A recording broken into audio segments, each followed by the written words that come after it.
গুইমারার জালিয়াপাড়ায় ভয়াবহ অগ্নিকাণ্ডে ১৯ দোকান ভস্মীভূত। প্রায় ২ কোটি টাকার ক্ষতি। ফায়ার সার্ভিস না থাকায় ক্ষোভ। বিডিপি সদস্যদের সাহসী ভূমিকা প্রশংসিত। খাগড়াছড়ি গুইমারা থেকে দিদারুল আলম হৃদয়ের পাঠানো রিপোর্টে বিস্তারিত। খাগড়াছড়ি জেলার গুইমারা উপজেলার জালিয়াপাড়া বাজারে ভয়াবহ অগ্নিকাণ্ডে ১৯টি দোকান ভস্মীভূত হয়ে গেছে। শনিবার ৫ অক্টোবর ভোর রাত আনুমানিক ১টা ৪০ দিকে ইসমাইল মার্কেট এলাকায় এই অগ্নিকাণ্ডের সূত্রপাত ঘটে। আমি এক ব্যবসায়িক, আমি ফেরি করে এখানে ব্যবসা করে খাই। আমার এই দোকানে মাল ছিল ১৩ লক্ষ মতো, ক্যাশ টাকা ছিল ৬০,০০০ টাকা, পুরা শেষ হয়ে গেছে গত রাত রাত ধরে। আমি এখন নিঃস্ব হয়ে গেছি, এখন আমার হাত পা ছাড়া আর কিছু নেই। স্থানীয় সূত্রে জানা যায়, রাতের অন্ধকারে হঠাৎ আগুনের সূত্রপাত হলে মুহূর্তেই তা পাশের দোকানগুলোতে ছড়িয়ে পড়ে। খবর পেয়ে রামগড় ও মাটিরাঙ্গা ফায়ার সার্ভিসের ২টি ইউনিট ঘটনাস্থলে পৌঁছে স্থানীয়দের সহায়তায় আগুন নিয়ন্ত্রণে আনে। তবে ততক্ষণে পুরো মার্কেটের ১৯টি দোকান পুড়ে ছাই হয়ে যায়। দোকানের মালিকদের দাবি, আগুনে অন্তত ২ কোটি টাকার ক্ষতি হয়েছে। আমার যেটা হোটেল ছিল, এই হোটেলটা নির্ভর করতো আমার সন্তানরা, ফ্যামিলিরা। তারপরে ৬-৭ লাখ টাকা লস হয়েছে আমার এখানে। গতকালকে রাতের পর আনুমানিক ১টা ৩০-এর ভিতরে আগুন লাগছে। আমরা তো জানি না, আমরা বাসায় ছিলাম।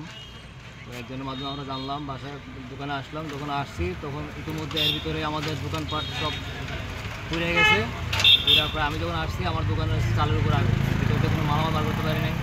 আমার ভিতরে তেল ছিল, মোবাইল ছিল, আমার হিসাবপত্র সব ভিতরে প্রায় ৭-৮ লাখ টাকার মতো সব রয়ে গেছে। এটা দিয়ে আমার পরিবার চলতো না, আমি ভিতরে কোনো বার করতে পারিনি, সবাই পুরো ছাই হয়ে গেছে। আমার একটা চাক্কা দোকান ছিল, এটা আমার চাক্কা দোকান।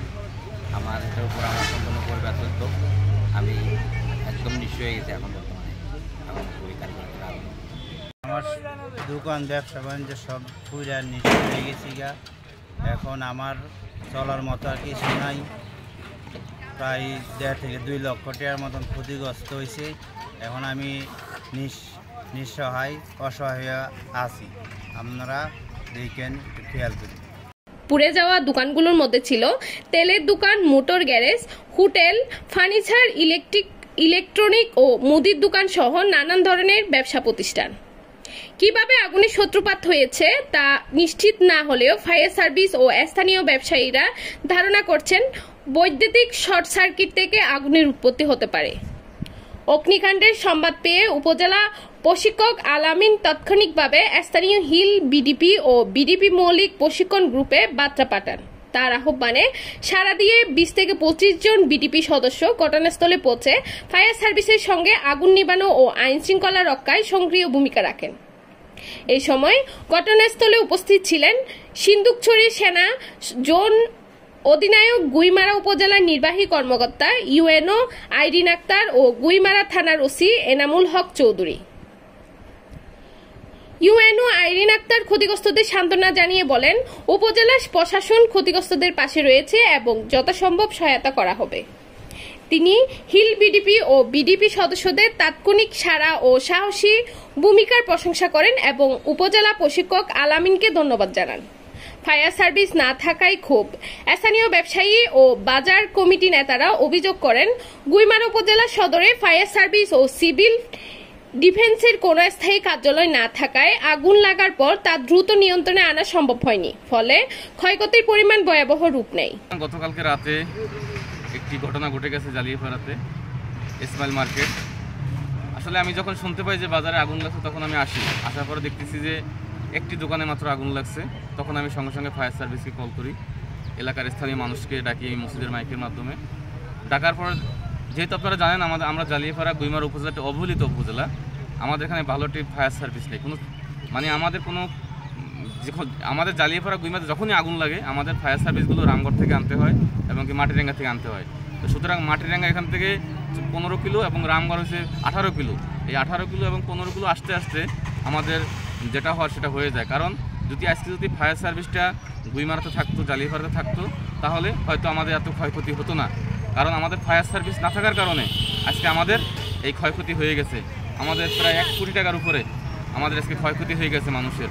আসলে আমি সরকারের প্রতি, গুইমারা রিজিয়নের উপরে এবং কি গুইমারা জোন এবং কি গুইমারা টিউনু মহোদয় প্রতি দৃষ্টি আকর্ষণ থাকবে, আপনারা আমাদেরকে অতি শীঘ্রই আমাদেরকে একটি ফায়ার সার্ভিসের ব্যবস্থা করে দেন, না হলে এরকম দুর্ঘটনা ঘটতেই থাকবে আর আমাদের ক্ষয়ক্ষতি হতেই থাকবে।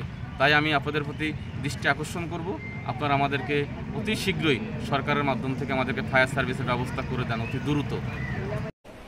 একজন ক্ষতিগ্রস্ত ব্যবসায়ী বলেন, গুইমারাতে যদি ফায়ার সার্ভিসের স্থায়ী অফিস থাকতো তাহলে আগুন শুরু হবার সঙ্গে সঙ্গে ব্যবস্থা নিয়ে যেত, হয়তো আমাদের এত বড় ক্ষতি হতো না।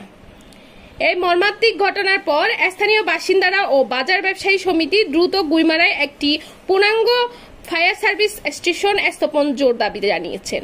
আমরা বিভিন্ন মাধ্যমে জানতে পারলাম যে জালিয়াপাড়া বাজারে 1:44-এর দিকে এই অগ্নিকাণ্ডটা সংঘটিত হয়। আপনারা ইতিমধ্যে জানেন যে 2017 সালেও আমাদের জালিয়াপাড়াতে যে আগুন লাগে সেখানে প্রায় ব্যাপক ক্ষয়ক্ষতি হয়, 5-10 কোটি টাকার মতো ক্ষয়ক্ষতি হয়। গতকালকেও যে জালিয়াপাড়াতে যে অগ্নিকাণ্ডটা ঘটে সেখানে প্রায় আমাদের কয়েক কোটি টাকার সম্পত্তি নষ্ট হয়। তো আমরা ইতিমধ্যে প্রশাসন এবং বিভিন্নভাবে গুইমারাতে ফায়ার স্টেশন স্থাপনের জন্য দাবি জানিয়েছিলেন, কিন্তু বিভিন্ন প্রশাসনের নেগলেন্সির কারণে এবং বিভিন্ন অনুমোদন তালবাহান এইসবের কারণে গুইমারাতে ফায়ার সার্ভিসটা স্থাপন করা হয়নি। যদি আসলে গুইমারাতে ফায়ার সার্ভিসটা স্থাপন করা হতো হয়তো গতকালকে জালিয়াপাড়াতে হয়তো সর্বোচ্চ 2-1টা দোকান পোড়া হতো, কিন্তু ফায়ার সার্ভিস না থাকার কারণে রামগড় এবং মানিকচুর মাটিরাঙ্গা থেকে ফায়ার সার্ভিসগুলো আসার কারণে যে দেরি হয়েছে, এর কারণে আমরা আমাদের প্রায় 18টি দোকান আমরা হারিয়েছি এবং আমাদের যে ব্যবসায়ীদের যে অপরণীয় ক্ষতি হয়েছে সেটা আসলে কোনোভাবে আসলে পূরণ করার মতো না। তো আমরা গুইমারাবাসী আমাদের প্রাণের দাবি গুইমারাতে অতি সত্বর একটা ফায়ার স্টেশন চালু করা হোক, এটা আমাদের। পাহাড়ের সাম্প্রতিক উত্তপ্ত পরিস্থিতির মধ্যে গভীর রাতে ঘটে যাওয়া এই অগ্নিকাণ্ডের এলাকায় চমক